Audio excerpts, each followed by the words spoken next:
morning, friends, and welcome to this module. In the previous module, we had endeavored to bridge the gap between theoretical insights and practical applications in the context of one's choice of specific communication channels. Today, we shall explore the potential for socio emotional relationships in computer mediated communication and also examine the role of media richness theory in guiding our online interaction. The study of CMC, computer mediated communication, gained significant attention in the mid 1970s only due to limited online communication opportunities which existed in contemporary world. They were initially limited to the military and large research universities. Moreover, CMC was initially seen as an inferior medium for communication, believed to lack the richness of face to face communication or even the richness of the telephonic interactions. This perception persisted for almost 2 decades, emphasizing the impersonal nature of communication through CMC. So, what do we understand by impersonal communication?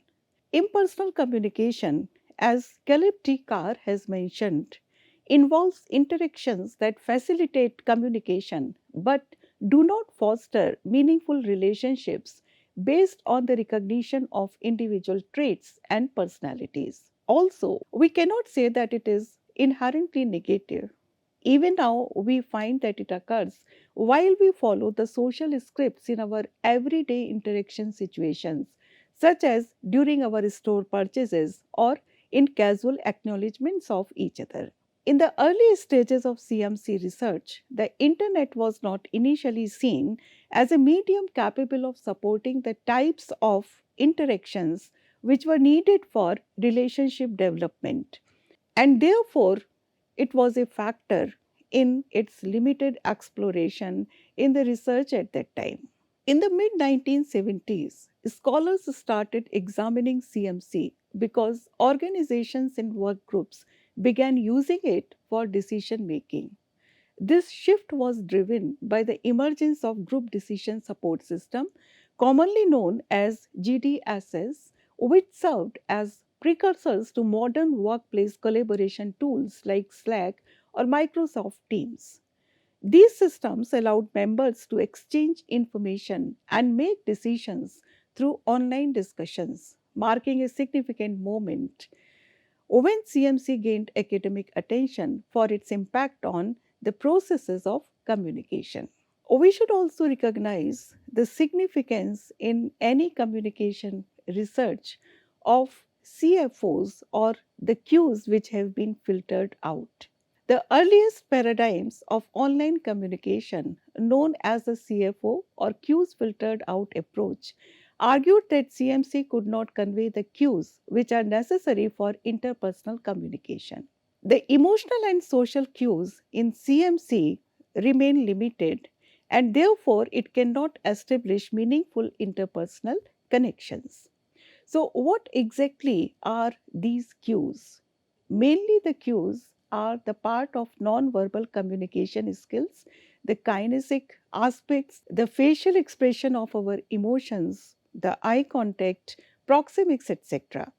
While more recent research has shown that meaningful interactions and relationships can also occur online, the CFO approach still played a crucial role in establishing CMC as a research field, and it is still relevant in some online contexts and experiences.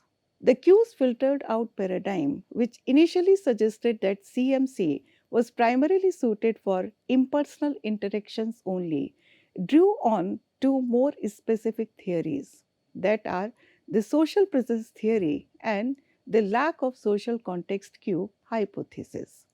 These theories support this approach, that is, the approach of the CFO, to explain its conclusions about CMC limitations in conveying meaningful social interactions. Despite evolving research, the CFO paradigm's historical importance and its foundational role in more detailed theories make it a notable aspect of the research studies of CMC. The CFO theories, which are particularly impacted by the social presence theory, contend that online communication was perceived as impersonal due to its inability to convey socio emotional cues. In face to face communication, we find that multiple modes for conveying messages are there. However, in comparison, CMC used to be predominantly text based and it limited its capacity to transmit the socio emotional cues in the early stages of the computer developments. These cues encompass non-verbal as well as verbal signals that indicate a communicator's social presence, emotions, and interpersonal closeness, such as gestures, facial expressions, tone of voice, proximity, other kinetic and body linguistic signals. The absence of socio emotional cues in online communication, as proposed by the CFO paradigm, hampers the ability to perceive social presence, which includes feelings of connection, emotions, and interpersonal closeness amongst the interactants. In other words, without the non-verbal and verbal indicators that convey these aspects in face to face interactions, it becomes challenging to establish a sense of genuine connection and interpersonal relationships. This limitation was a key reason why CFO theories initially predicted that online communication would be less conducive in meaningful social interactions. Let us now look at the lack of social context cues hypothesis. The inability of computer mediated communication channels to transmit social cues was another reason which was suggested in this context.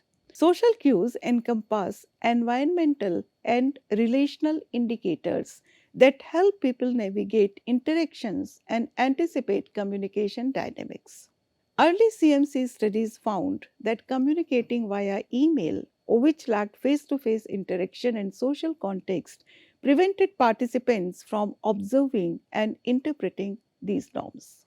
Consequently, interactants found it difficult to assess the individual characteristics of their communication partners, potentially leading to a feeling of resistance, disinterest, or even leading to a belligerent behavior in communication.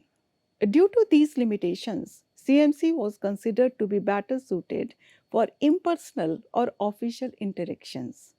It was considered detrimental to online relationship development.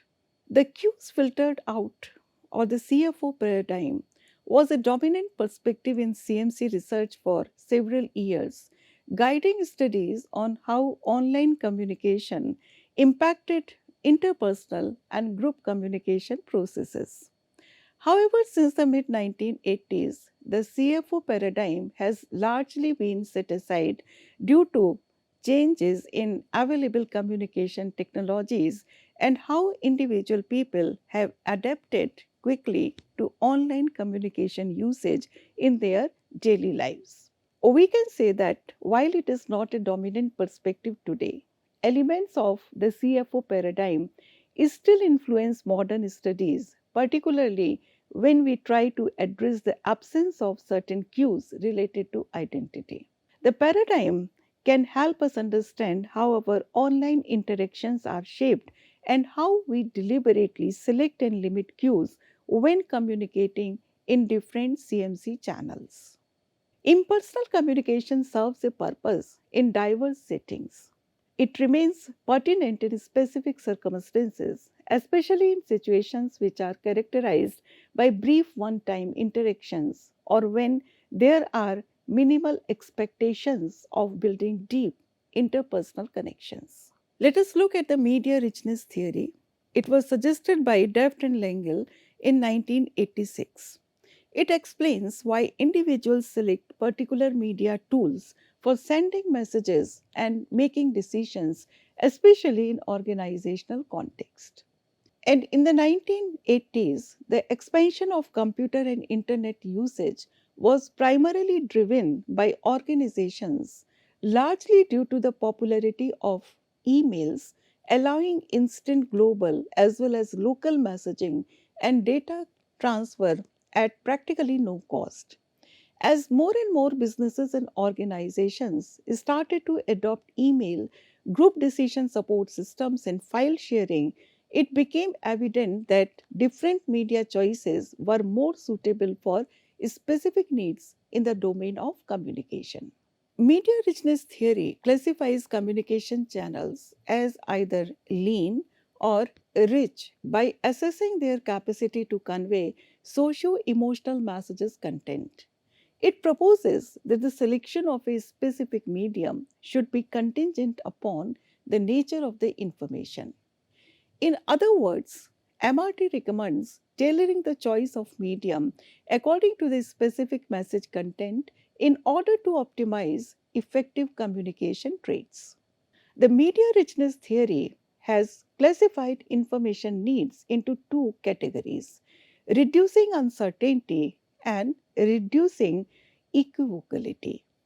Uncertainty in MRT pertains to the need for specific concrete information to make decisions, such as accessing past sales data, etc.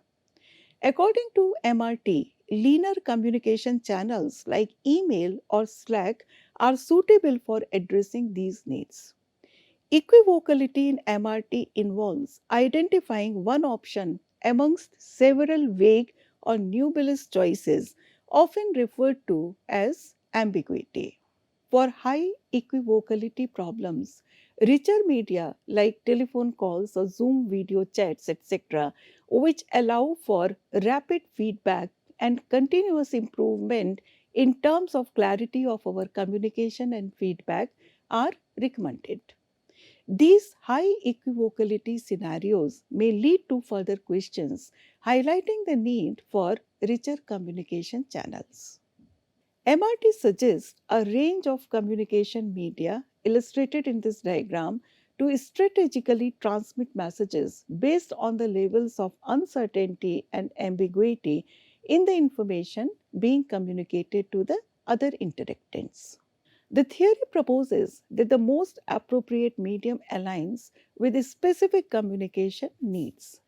For instance, when more ambiguity exists, richer channels like face to face interaction or direct video calls are preferable for seeking feedback. Whereas in situations with more uncertainty, linear channels like bulletin boards or group text are more suitable, providing direct and concrete information. The choice of communication media is guided by the need to address uncertainty and equivocality. Linear media are considered to be more suitable for reducing uncertainty, while richer media are required for handling equivocality. Often, media selection is thus determined by these needs, and different media fulfill various richness requirements. We can also note that this model encompasses communication channels beyond CMC, including memos, telephone calls, bulletin boards, and even non mediated face to face interaction. However, this illustration may also be considered as outdated as it does not consider newer forms of social media like group chats or Snapchat stories.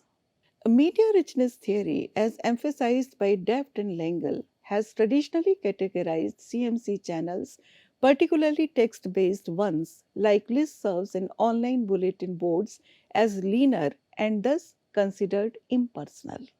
The categorization stems from the primary use of lean media for the dissemination of information with little focus on their potential for interpersonal communication. Consequently, discussions and applications of MRT have often centered around the exchange of information through lean media, while richer channels were typically associated with face to face or interpersonal interactions. It can be noted that the MRT research largely maintains its focus on lean media. At the same time, there have been other researches which have explored how the manager's choices of communication media also affect the supervisor and the subordinate relationships. This emphasis on lean media may be there due to subsequent theories focusing more on the role of richer media in conveying socio emotional meanings, and guiding interpersonal relationships. Another paradigm which we can refer to here is that of computers as social actors, or the CASA. The CASA paradigm explores how people interact with computers and technology, considering these interactions as if they were interpersonal relations. Although it may seem rather strange to anthropomorphize inanimate objects like computers, this theory examines how individuals sometimes attribute human like characteristics to technology, such as giving their cars or tablets a pet name or expressing frustration when a device does not function as expected. In essence, CASA examines the way people relate to and interact with technology, treating it as if it were a social actor. Therefore, it is classified as an impersonal theory due to the inanimate nature of computers. The theory of computers as social actors has originated from the work of some Stanford University researchers in 1994. The team included Nass, Steer, and Tauber. They posit that people's interactions with computers inherently possess social aspects. It is important to note that this theory does not suggest that people view computers as living beings. Studies have consistently indicated that individuals who give names to their tablets, etc., for example, are aware that computers lack life and animation. However, computers and technology, despite being a series of programs and algorithms, can effectively serve the essential functions required for a basic model of communication. In his work, Carr has referred to Berlow's transactional model of communication, which was introduced in 1960. This model outlines the communication process as a sender encoding a message and transmitting it to a receiver via a medium. And the receiver decodes the message and provides feedback to the sender. In the context of computers as social actors' perspective, a computer becomes a part of this transactional model. When you issue a command to a computer, it responds accordingly to programmed algorithms and provide feedback, either confirming successful execution or indicating certain problematic issues.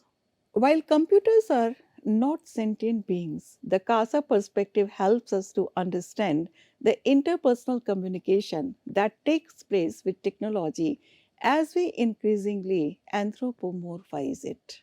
Experiments have generally supported the CASA paradigm, highlighting how individuals often attribute cognitive and emotional qualities to their computers. Some studies, like the research by von der Putten, Kramer, and Eimler, have even shown potential health benefits for senior citizens who interact with computers or computer programs, and find that it can be less stressful than interacting with human professionals in certain contexts. This demonstrates how talking to a machine can, in fact, alleviate feelings of isolation, even though it is not considered as interpersonal communication as far as the beneficial aspects are concerned. The way we interact with and derive benefits from computers can be influenced by various communicative elements, including their appearance, their behavior, and their conversational style. The language and interaction style by computer programs can influence a person's thoughts, feelings, and behaviors, particularly in terms of how human the program is perceived by the user. One way to enhance a computer's perceived humanity is to modify its language. Caleb Carr has referred to a study by Walther and colleagues conducted in 2011. In this study, participants were asked to give input about certain stories about their outgoing experiences, and they received feedback assessing their extroversion either from a computer analysis of their word choice or from a graduate psychology student. Interestingly, both feedback forms were generated by a computer and provided identical feedback. The only difference was the naturalness and conversational tone of the feedback. When the feedback sounded more human like, it had a stronger impact on how participants viewed themselves, and therefore making computer interactions closer to conversations with friends in terms of word choice and tone can increase the anthropomorphism of a computer program. Computers are increasingly capable of not only displaying text but also reading and speaking it, sometimes engaging in dialogues or interactions with users. The manner in which a computer communicates can significantly influence the perception of the computer as a social actor. The 2010 research by Lee demonstrates that individuals responded more positively and were more likely to conform to suggestions when the feedback was delivered using human speech rather than a voice synthesizer program, even though the content was identical. This study highlights that computers can influence actions and thoughts similarly to how friends do. Recent examples include virtual assistants found on phones and smart speakers, such as Siri, Google Voice, Alexa, and Google Home, where text interactions with these computer based social actors are becoming more human like, impacting users' perceptions and the nature of their interactions. The visual casa is also significant. Research has also delved into how people interact with digital agents, which are computer programs designed to mimic human like interactions. These agents are commonly encountered when chatting with supposed customer service representatives on various websites. While they often appear as human like avatars, research shows that the more visually anthropomorphic an agent is, the more it is perceived as a credible and attractive social actor. This understanding explains the use of human like representations in customer service interactions and why less human like agents like Microsoft Office's assistant Clipit have been less successful in engaging users. The behavior of a computer can significantly impact how individuals perceive it as a social actor and consequently their interactions with it. Drawing parallels from fictional depictions, such as Mr. Data from Star Trek, human like robots in popular media, like Elita or the Cylons in Battlestar Galactica, are easier to interact with and personalize because they possess human like behavior and appearance. Our computer technology continues to advance, and computers become more human like in their looks, actions, and interactions. It is increasingly likely that people will perceive them as social actors ultimately. The 2012 study by Kramer, von der Putten, and Eimler suggested the importance of investigating how computers physically behave and how individuals interpret these behaviors. Early findings indicate that people can interpret verbal and facial expressions from agents and robots, influencing their perceptions and interactions. As technology evolves, nonverbal cues such as facial expression, space, touch, and kinesics play a significant role in shaping our interactions with computers as social actors. While these interactions may be quite interpersonal, they are considered impersonal since there is only one human participant interacting with technology. The impersonal approaches to CMC do not inherently mean that it cannot support socio emotional or friendly relationships. Instead, these models and theories suggest that under certain conditions, online communication may not replicate the rich face to face exchanges which we have with friends and family. Media richness theory guides the selection of specific online tools for strategic purposes, sometimes favoring lean mediums when a deep interpersonal connection is not needed. Earlier notions that online communication could never support interpersonal relationships, as suggested by CFO, have been largely discredited owing to the latest developments in the area of communication technology. Subsequent theories like MRT and CASA propose that communication may be impersonal depending on the specific tools used or when interacting with computer systems. Communication, whether online or offline, is not inherently impersonal or interpersonal. It depends on how individuals choose to communicate. In the next module, we shall discuss the theories of interpersonal communication. Thank you.